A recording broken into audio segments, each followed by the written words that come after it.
السلام عليكم ورحمة الله وبركاته. كم جرتان قال بريد دول ما نورو مرو مكيسر تمرت كيسانو بغنا قال دفتان نورو سنين جر الرديبون عندي كيسانو دفتوني بيجي كيا ومن أورومو ومن إثيوبيا كان أفريقيا كان الدنيا بوتو يساتو باقي مدن الرديبي سنين جر وري بيجي ليك يجلا جرتان كاسو عملتوني ما أورومو عندي كيسانو بكا جرتانيتي جمعتشون ولين جمعني بقرب بنو جمعتشي سنين جر warri keessan naayilitanis galatooma kunis hundi keessanuu baga nagaan jiraattan feesbuukii kaanuu gurguranii karaa isaanii dhufuu dadhabe karaa kanaan dhufe inshaallah akkasii baga maddan gaarii mata dureen amma qabadhee isinii dhufeen gaashee Jawaar Mahammad ilaalte jechuudha. Jawaar Mahammad baga gammannee baga isiniin gahe jette bishaan Abbayaa dhaamsa dabarfatteemi waa sii madhage bishaan Abbayaadhaa sin laalu bishaan Abbayaa Jawaar Mahammad sin laalu maaliifi kalee gurgurame jettee adda ka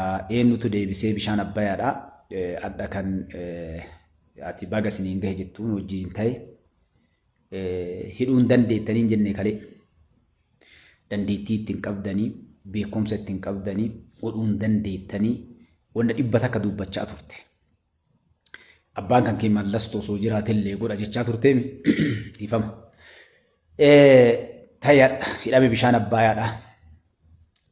bishaan kaleessa isa diiguuf isa cabsuu fi Ijiptii walii galtanii Shaabiyaa walii galtanii saa 24 dalagaa turtaniif dhufne jettan suni akkamitti hadha baga gammaddan jetta uummata Itiyoophiyaatiin kalee irraa diiguu deemtan cabsuu deemtan akka bakka hin geenye Ijiptii walii galtanii bishaan Abbayaadhaa rukutuudhaaf yaadaa turtan suni hadha akkamitti hinjifatamnaan fedhiin teessan hawwiin keessan ergaan diin isin ergate baggaa'uu dhabnaan dubbii gara gangalataan dahan jette baga gammaddan jetta Jawaar Mahammad hin dubbatin siin hin jenne isin laalu wanni Itoophiyaa keessatti dalagamu tokkollee isin laalu jechuudha hunduun ta'u jechaa turte ilmaan Oromoo xiqqeessaa turte hogganoota kana xiqqeessaa turte raayyaa ittisa biyyaa jeneraaloota irraa eegaltee xiqqeessaa turte ministeerota xiqqeessaa turte waan beekanii wallaaloodhaan kijibanii jettee TPLF nurra faarsaa turte atseewwan nurra faarsaa turte sirna kaleessaa nurra faarsaa turte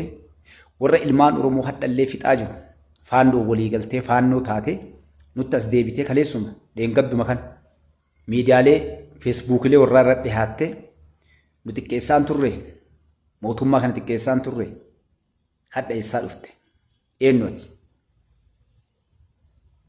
namni bar yoo mootummaa morme yoo siyaasaa dalage ni jira siyaasaa dalaguun mootummaa mormuun mootummaa akkitti morman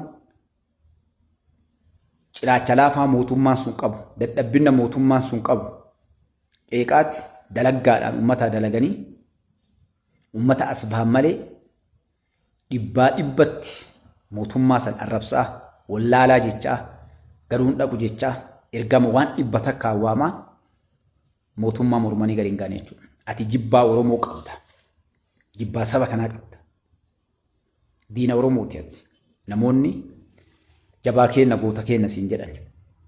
Yoo goota taate beekaa taate beektota kan wajjin dhaabbattee guyyaa hadhaa kana silaa ilmaan Oromoo waliin silaa gammachuu kana qoodamtaadha. Hadha namni silaa bakka san dhaabbatee bishaan Abbayaadhaa eebba san gubbatti argamu keessa nama tokko silaati.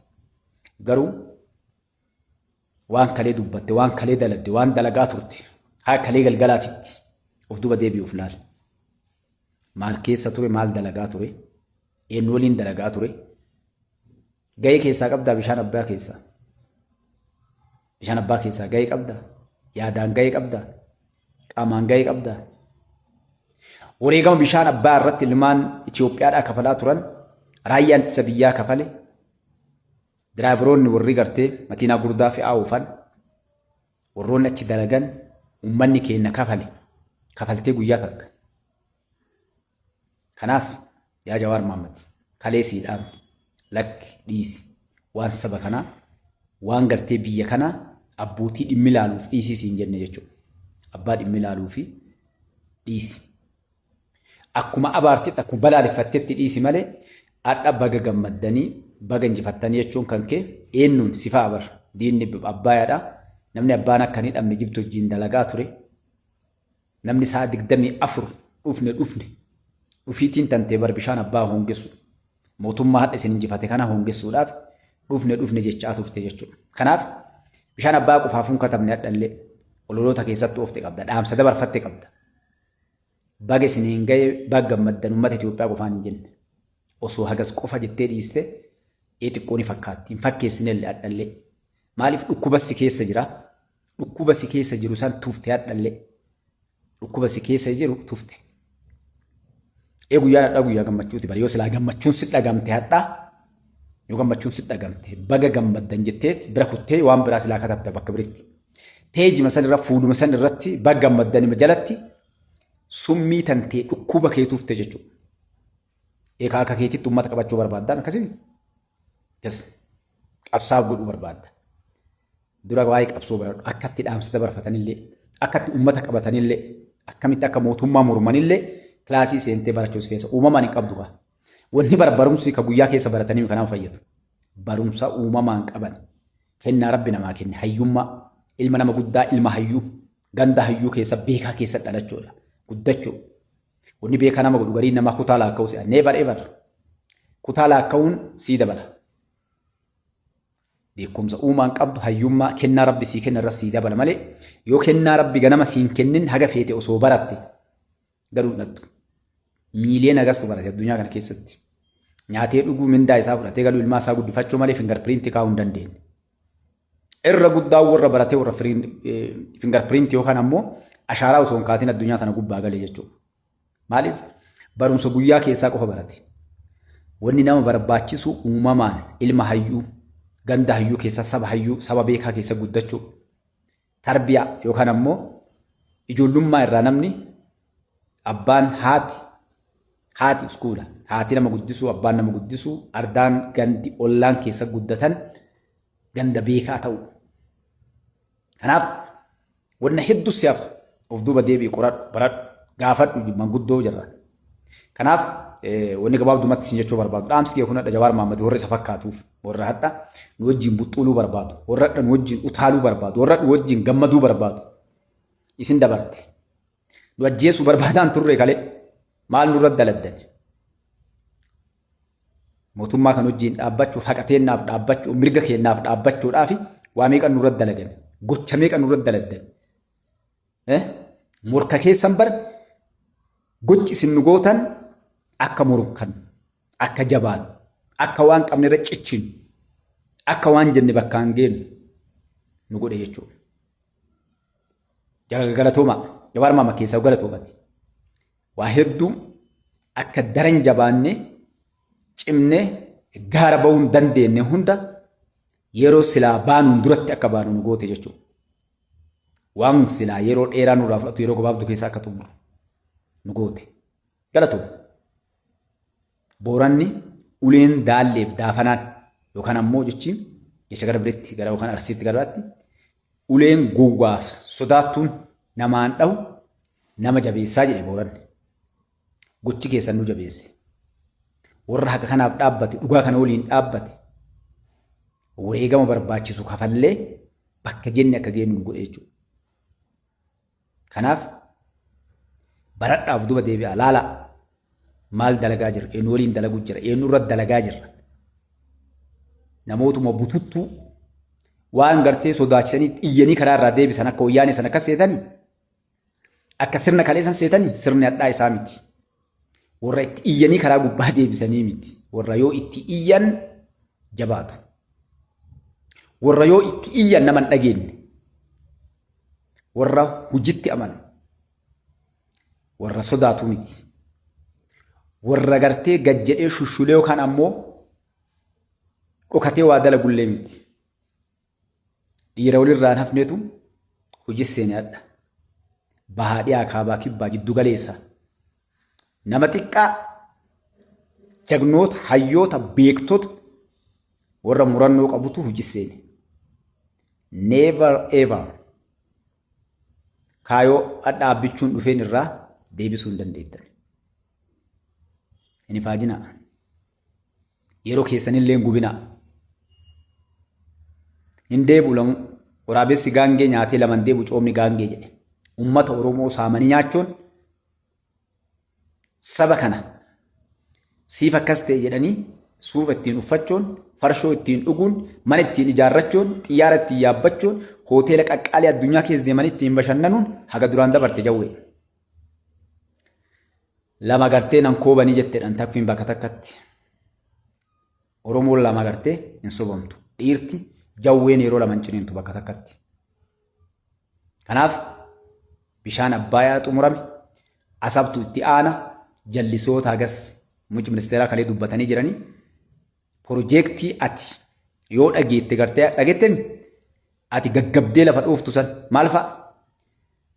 Itoophiyaan maal jedhaa bichuun nukureela eegaluu jirraa jedhe nukureela.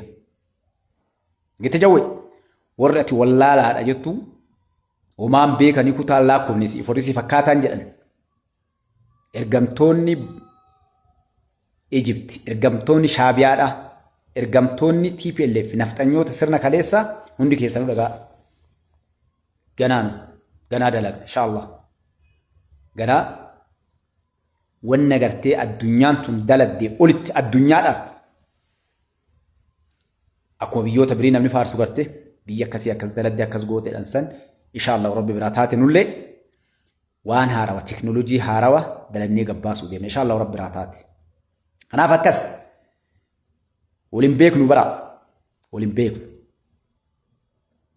rakkoon teessan waliin beekne Jawaar qofaa miti fakkaattonni Jawaarii ka biyya keessallee biyya alaallee jirtu mootummaa kana keessallee teettee shira daladdu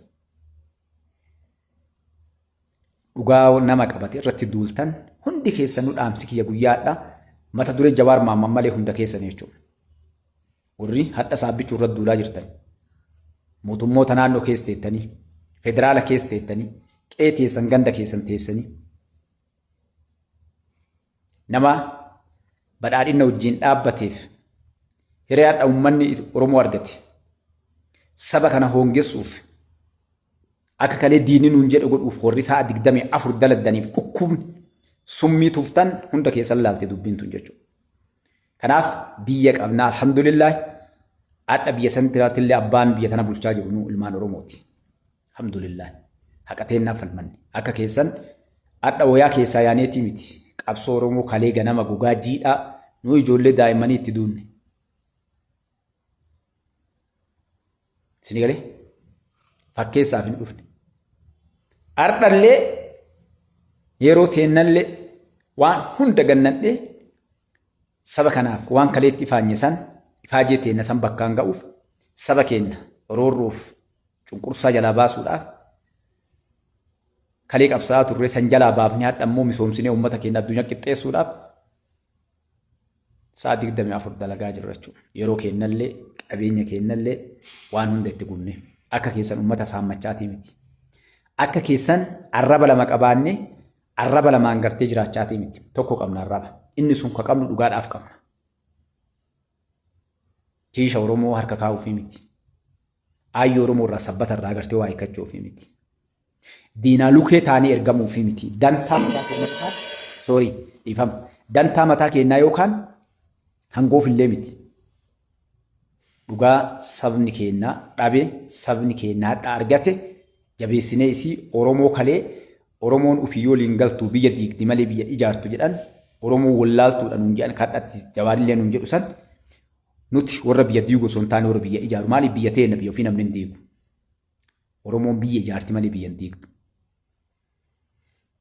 warra biyya ijaaru ta'uu uummata marshi qayyaarii kawaa jijjiiru ka seenaa dalagu ta'uu keenya agarsiisaa jirra. Agarsiisuuf immoo inni dalane waan keenya jabeeffataa jirra, waan keenya dalagaa jirra. Kanaaf faarsee bulaan warri gartee Minilikii fi Tewoodiroos Haayile Sillaasee Mangistuu Haayile Maariyaamii fi Mallas nurra faarsitanii warroonni kun guutuu nuun dabranii fingarpiriintii takka kaanii hin dabarre. Ashaaraas gubbaa akkaatanii dabran hin jiru yoo seenaa xuraaya taate malee. Waan isaan waggaa 100 itti mootummoonni 6 dabran dalaguu dadhaban leencicha Oromoo waggaa 7 keessatti muuxee lafa kaa'ee jechuudha. Kanaaf akkasii jawwee karaa huccuu siyaa godhu galtee atuu warra keetitti warruma kee jabeeffadhu yoo dandeettan koottaa yoo onnee qabaattan dandeettii beekumsa qabaattanii koottaa. Kanaaf jennaani karaa huccuu isin haa godhu nagaa jiraadhaa baay'ee isin hin jenna.